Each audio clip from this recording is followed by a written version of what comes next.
Ba-da, ba-da, ba-da, ba-da, ba-da. We're gonna need a bigger box. Get it? Get a bigger boat. Bigger. Never mind. Hi. It's another unboxing video. I am Mo. Odds are you're watching this either on YouTube or on my Facebook page, but just in case you don't know the other one, I am on Facebook.com/PleaseLikeMo, and then YouTube, Instagram, Snapchat, Twitter, probably even Google Plus, but I have not checked that in years, at Mo Lightning, pretty much everywhere else. Thank you for watching this unboxing video. It's Marvel's turn once again. It's been too long since I've had anything to unbox.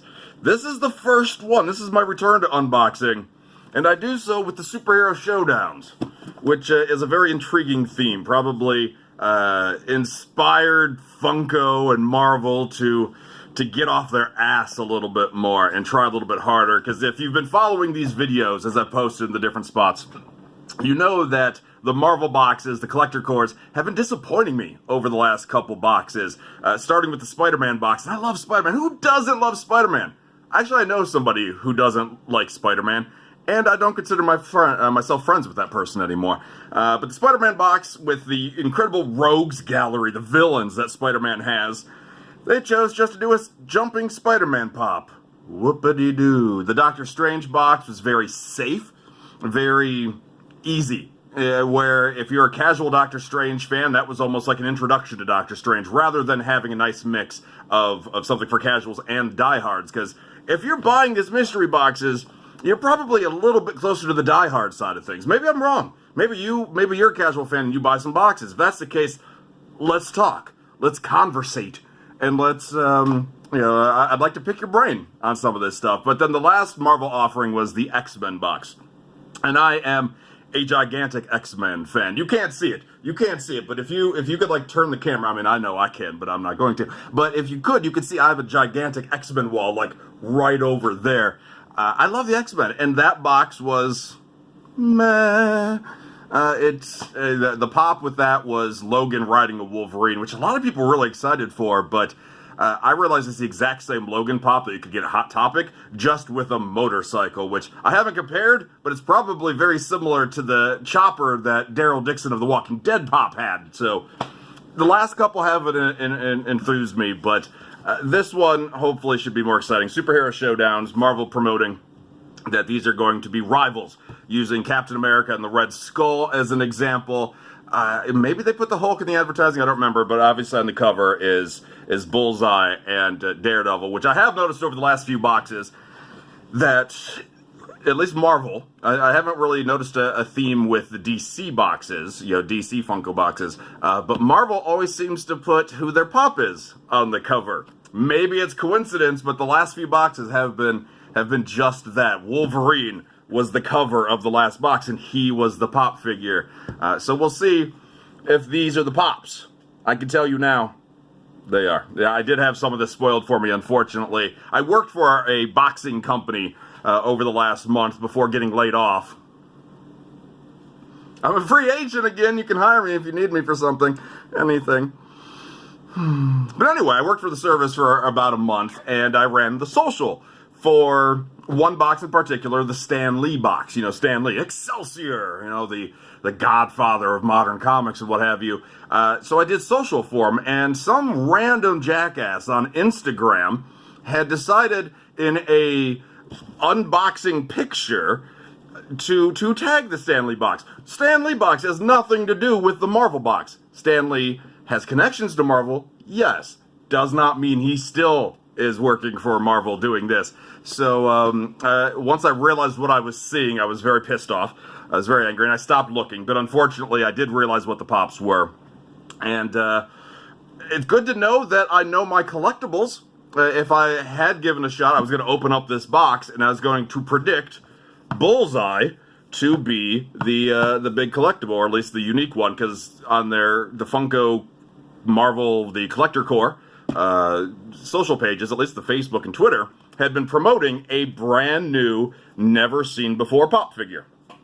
And it's hard to keep up with all the different pop that are out there. But when it comes to the Marvel ones, I like to think that I pay attention pretty well. And Daredevil's had a couple. Spider-Man's had, I think, 1,142 versions, give or take.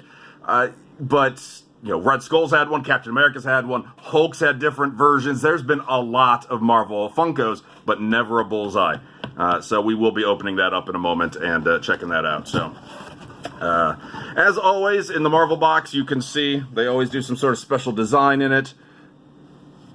Some classic Captain America and Red Skull and Daredevil and all of them. So, fun. Oh, Dr. Octopus punching Spider-Man. Ugh, so mean. So anyway, every single Funko box has very difficult to open bag. Oh, that's why, because it slides out. It doesn't actually open. It just... Yeah, I win today. So anyway, there's always a patch. This is Iron Man and Ultron. Ultron kind of looks like he wants to eat Iron Man. Yeah, look at that. Look at that. Where's the camera at? Man, I don't know. Doesn't matter. Hasn't been my last couple of days. I just dropped the pin. Better than my phone. I've only dropped that 3 times today so far.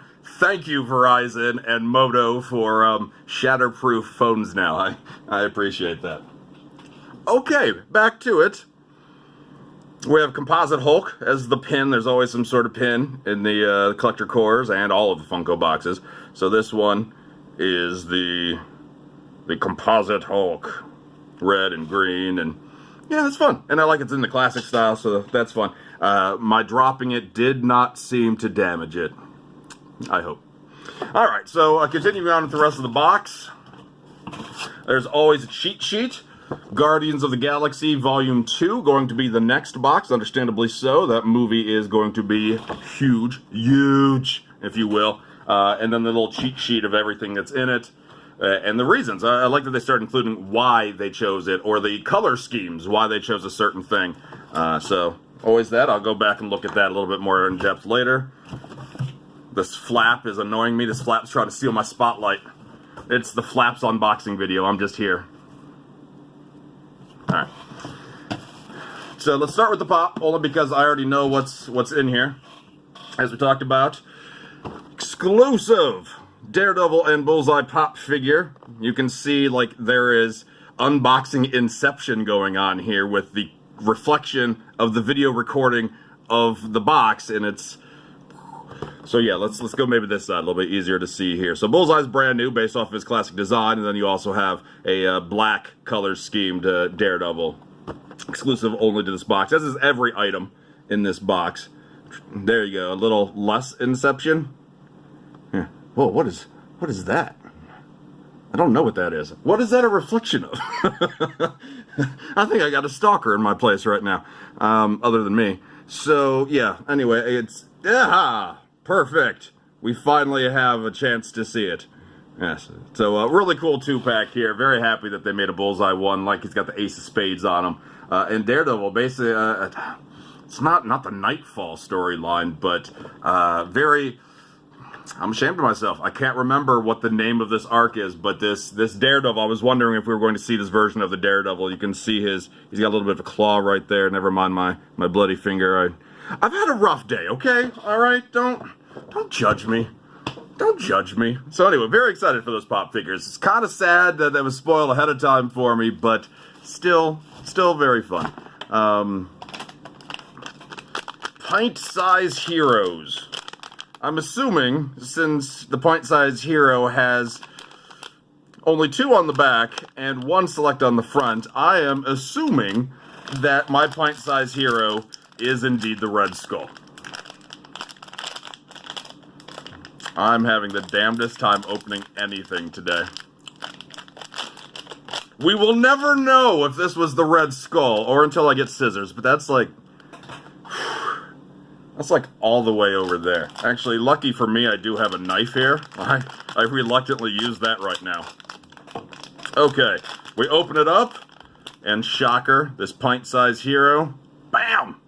The Red Skull, as we thought. Now, if I had a choice between Captain America and the Red Skull any day, baby. It's much harder to find Red Skull stuff than Captain America. So, there we go with that. But then we have both. So, again, I'm assuming this is Captain America and not another Red Skull. The front says Captain America, so I should have 2 pint-sized heroes. I'm not going to test my luck cutting open a bag again. I just don't think that's going to end well for me. So Inhumans versus X-Men's been a much publicized crossover for a bit. So we get an exclusive cover of X-Men versus X-Men. Why? Well, I guess we haven't really had much in the way of Inhuman pops. We do have a Black Bolt pop that's hitting stores anytime soon. Sometime soon. But why we don't have Wolverine versus Black Bolt? Cyclops versus Black Bolt? I don't know. But instead, the cover of Inhumans versus X-Men is X-Men versus X-Men. It's a fun cover, don't get me wrong, but just odd that they wouldn't choose, you know, an Inhuman to represent somewhere on this cover. But, you know, that's alright. That's alright. It happens. And last and certainly not least, get out of the way, Flap, would be the t-shirt. One thing I like about these boxes is that you get the t-shirt. It keeps me clothed, and it keeps me from spending additional money on well, anything. So this is a Spidey versus Goblin, Spider-Man versus the Green Goblin, the day when rivals will clash. Don't miss this battle of the century. And it's only 12 cents. The shirt was only 12 cents. It's amazing. All right, so enough of me talking about it. Here's you looking at it. So both done in a Funko art style, but a little bit more classic. You see Spidey versus Goblin there, 12 cents, battle forever, blah, blah, blah. I like it. It's blue. It matches the shirt I have now, consmash.com, my geek show. You should probably check that out. So, yeah, all in all, this is probably my favorite Funko box in a while. Or my favorite Marvel box in a while, but that's not saying much. The pops really do it, and I like the shirt. The rest of the box itself is okay. I mean, I don't do much with the pins or the patches, and then the pint-sized heroes are fine and good, but to me that just adds to clutter around my place. And I don't know if you can tell, I already have some clutter. Just a little bit, though. So those are my thoughts. All in all, I like this box. I guess the Funko is supposed to be the really big hit of this box. Is it worth the $40 or whatever I paid for it? It's debatable, but at least it's closer than the last few boxes in my opinion. So go ahead, reach me and any of the social media I talked about earlier. Let me know your thoughts. If you loved the box, you hated the box, or if you haven't received the box yet and you're mad at me because I've already received my box. But my box ships from San Diego, a whale's vagina, according to Anchorman. And I live only 2 hours north of that, so it's real easy for me to get that box right away because I'm practically right next door.